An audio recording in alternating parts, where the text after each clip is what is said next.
everyone, this is dietitian Renu Verma and I am back with another video. आपको लगता है कि मैं एक्सरसाइज भी कर रहा हूँ, मैं डाइटिंग भी कर रहा हूँ और मैं सही से खाना भी खा रहा हूँ, but still I am not losing weight. तो ये वीडियो आपके लिए बहुत ही ज़्यादा इंटरेस्टिंग होने वाली है, बिकॉज सब लोगों की बहुत ज़्यादा क्वेरीज रहती है, अभी हम सब कुछ अच्छा कर रहे हैं but still we are not losing weight. तो ऐसे 5 टिप्स मैं आपके साथ शेयर करूंगी या ऐसे 5 रीजंस आपके साथ शेयर करूंगी जो आपको हेल्प करेंगे ये जानने के लिए कि why you are not losing weight. So watch the video till the very end. So सबसे पहला रीज़न क्या है आपका वेट रिडक्शन ना होने का।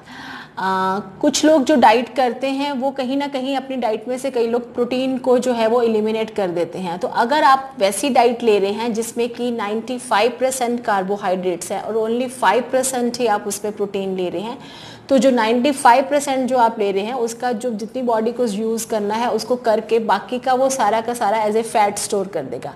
बट अगर आप 25 से 30% अपनी टोटल कैलोरीज का 25 से 30% जो है वो आप प्रोटीन की फॉर्म में ले रहे हैं, तो उसमें क्या होगा कि 45 to 50% जो आपने कैलोरीज ली है उसको वो मसल मास के फॉर्म में वो स्टोर होगा।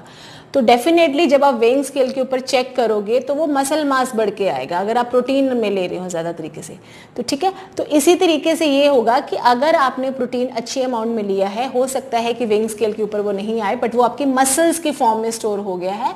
तो that is the actually the good thing, because हमें जो है वेइंग स्केल के ऊपर अपना वाटर वेट को ही नहीं कम होते हुए देखना है, बट हमें अपने मसल मास को बढ़ते हुए भी देखना है। तो this is the reason why your scale is not showing you कि you are reducing your weight. Second reason for not reducing your weight is your stress level. जी हाँ, अगर आप सारा दिन स्ट्रेस में रहते हैं, अगर आप स्टूडेंट हैं और सारा दिन आप स्टडी का बर्डन लगते रहते हैं, रातों को सो नहीं पाते हैं, या आप वर्किंग में हैं, आपके वर्क कल्चर में कोई बहुत ज़्यादा स्ट्रेस रहता है, तो ये मायने नहीं रखेगा कि आप जिम जा रहे हो या अच्छी सी डाइट ले रहे हो, बिकॉज आपके स्ट्रेस लेने की वजह से आपका कॉर्टिसोल लेवल जो हार्मोन है, स्ट्रेस का हार्मोन है, वो बढ़ जाएगा। और उसके बढ़ने से क्या होगा, I always talked about the cortisol hormone, stress hormones, उसका सीधा लिंक आपकी बॉडी के मेटाबॉलिज्म के ऊपर है। आपका फैट स्टोरेज बढ़ जाएगा, आपका मेटाबॉलिज्म स्लो हो जाएगा स्ट्रेस लेवल हार्मोन्स के साथ। और आप देखोगे कि जिन दिनों में आपने बहुत ज़्यादा स्ट्रेस लेकर अगर आपने सही से डाइट भी करी है या आपने एक्सरसाइजेस भी करी है, बट उन दिनों में भी आपका BMI जो है वो कहीं ना कहीं स्टैग्नेंट हो जाएगा या कम नहीं होगा, या आपका वेस्ट सर्कमस्टांस जो है वो भी बढ़ा हुआ कहीं ना कहीं नजर आएगा। तो stress plays a very important role, so you need to be alert on this part. Forget about the stress and just try to be stay cool as much as possible. Point here I would like to discuss is कि might be that you are eating too much of healthy food. तो ये मेरी अपनी clinical line के experience में ये बहुत एक मज़ेदार किस्सा रहता है सबके साथ कि अगर लोग सोचते हैं कि जो वेट रिडक्शन के लिए ज्वाइन करते हैं वो ये सोचते हैं कि अगर हमने अभी अच्छा खाना शुरू किया है तो हम कितना भी खा सकते हैं, बट हेल्दी ईटिंग भी अगर हम कर रहे हैं that should be in moderation. Moderation एक बहुत ही ज़्यादा की पॉइंट रहता है वेट रिडक्शन के लिए। कैलोरी इन कैलोरी आउट तो चलो एक चीज़ है ही है कि हमें जितनी कैलोरीज कंज्यूम कर रहे हैं उतनी बर्न करनी है, only there we will able to reduce weight. But अगर हेल्दी चीज़ें भी हम ओवरली खा रहे हैं, हम ओवर ईटिंग हेल्दी फूड्स में भी खा रहे हैं, बिंज ईटिंग कर रहे हैं, हमें थोड़ी देर के बाद भूख है या नहीं है, हम एक्स्ट्रा अमाउंट में फ्रूट्स खाई जा रहे हैं, although fruits are good but not in too much quantity of fruits are also bad for you, they contain fructose sugar.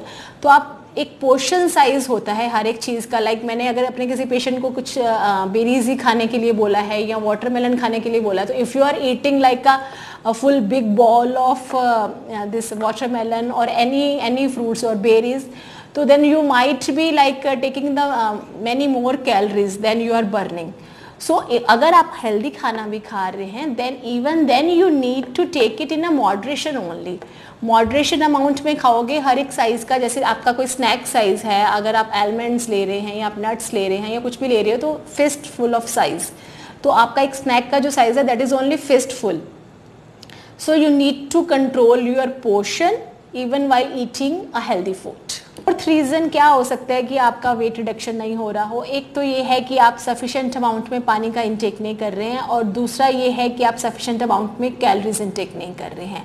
हमारा शरीर 60 to 70% ऑफ हमारा जो शरीर है वो पानी से बना हुआ है। जितने भी बॉडी में अंदर सेलुलर फंक्शन के लिए हमें पानी की बहुत ज़्यादा ज़रूरत है, चाहे वो हार्ट पंपिंग से लेकर डिफरेंट सेल्स के अंदर न्यूट्रिशन को सर्कुलेट करने के लिए वी नीड वाटर। 3 से 4 लीटर पानी आज के गर्मी के टाइम में you need to take 3 to 4 litres of water, including your if you are taking any detox waters ले रहे हैं, चाहे वो छाछ की फॉर्म में ले रहे हैं या कुछ जूसेस या ड्रिंक्स ले रहे हैं, तो आपको 3 से 4 लीटर पानी अगर आप नहीं ले रहे हो तो then might be the possibility कि वो आपका वज़न कम करने वज़न आपका उसी की वजह से आपका कम नहीं हो रहा है। Because even the 500 ml of water भी आपका 30 to 35% आपका मेटाबॉलिक रेट हायर साइड पे कर देता है। तो अगर आप सफिशेंट अमाउंट में पानी नहीं पी रहे हैं तो आपका मेटाबॉलिज्म स्लो हो रहा है, तो आपका बॉडी का जो मेटाबोलाइज नहीं हो पा रहा है अगर आप सही से डाइटिंग भी कर रहे हैं या बाकी चीज़ें कर रहे हैं। So you need to focus on your water intake also.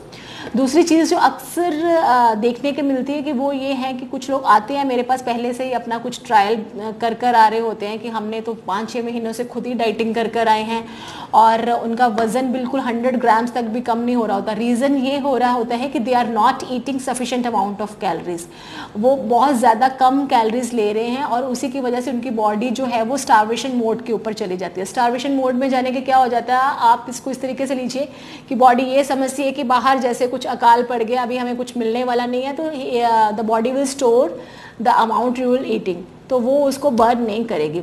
One thing ये है। और सेकेंड थिंग जो अक्सर देखने में मिलती है कि आप सारा दिन तो भूखे में रह जाते हैं और शाम के टाइम कोई भी अनहेल्दी फूड ले लेते हैं। जैसे सारा दिन आपने कुछ पानी पी के या कुछ भी एक छोटी मोटी चीज़ करके आपने अपने आप को करा कि मैं पतला हो रहा हूँ, और शाम के टाइम आपने पास्ता या मैगी कुछ ऐसी चीज़ खा ली है, तो that is not going to help you. So balanced meal के साथ ही आपका वेट रिडक्शन जो पॉसिबल है। लास्ट पॉइंट वो ये चीज़ है कि you might not be doing the high intensity cardio workout. अगर आप ट्रेडमिल के ऊपर चल रहे हैं या पार्क में जाके वॉक कर रहे हैं तो, और साथ में अपने फ्रेंड के साथ या किसी रिलेटिव के साथ फ़ोन पे बातें करते करते ट्रेडमिल पे भी चल रहे हैं, वॉक करते भी चल रहे हैं, then you should not expect even a single pound of weight reduction. Reason ये है कि आप लो इंटेंसिटी की वर्कआउट कर रहे हैं, you can not reduce your weight by doing this simple exercises. अगर आपको सच में फैट रिडक्शन करना है then you need to do the HIIT exercises, that is high intensity interval training exercises, because वो छोटे से ही short span of time periods में भी आपकी आपका स्पीड, पावर और आपका मेटाबॉलिक रेट जो है वो इतना ज़्यादा बूस्ट कर देती है जिसमें काफ़ी फैट परसेंटेज रिडक्शन होती है। और ये नहीं है, इवन एक्सरसाइज करने के 24 आवर्स लेटर ऑन तक भी आपका फैट रिडक्शन होता रहता है। So if you are really serious about your fat reduction, then you need to go for a HIIT exercises at least 3 to 4 days a week. तो HIIT exercises को अपने part की रूटीन बताइए so that you can get your like expected results at the earliest. तो and में मैं यही कहना चाहूँगी कि अगर ये सारी चीज़ें करने के बावजूद भी आपका वेट कम नहीं हो रहा है, then might be you have hit your plateau, but still you must be reducing your fat percentage, जो महीने में एक बार आपको चेक करनी चाहिए। इसके अलावा आपका वेस्ट सर्कमस्टेंसेज देखिए कि वेस्ट सर्कमफ्रेंस अगर आपका कम हो रहा है और वेइंग स्केल पर नहीं आ रहा है, तो इसका मतलब ये है कि आप अपना फैट रिडक्शन जो है वो आपका फैट का रिडक्शन हो रहा है, जो वेइंग स्केल के ऊपर आपका नज़र नहीं आ रहा है। और कुछ ही हफ्तों के बाद आपका वापस जो है वो वेट रिडक्शन जो दिखना है वो दिखेगा आपके वेइंग स्केल के ऊपर। तो I hope I have helped you to come out from the things कि आप क्यों नहीं वेट रिडक्शन हो रहा है। ऐसे कुछ वीडियोस को देखते रहिए मेरे चैनल के ऊपर और please subscribe and like my channel. Thank you so much, stay blessed.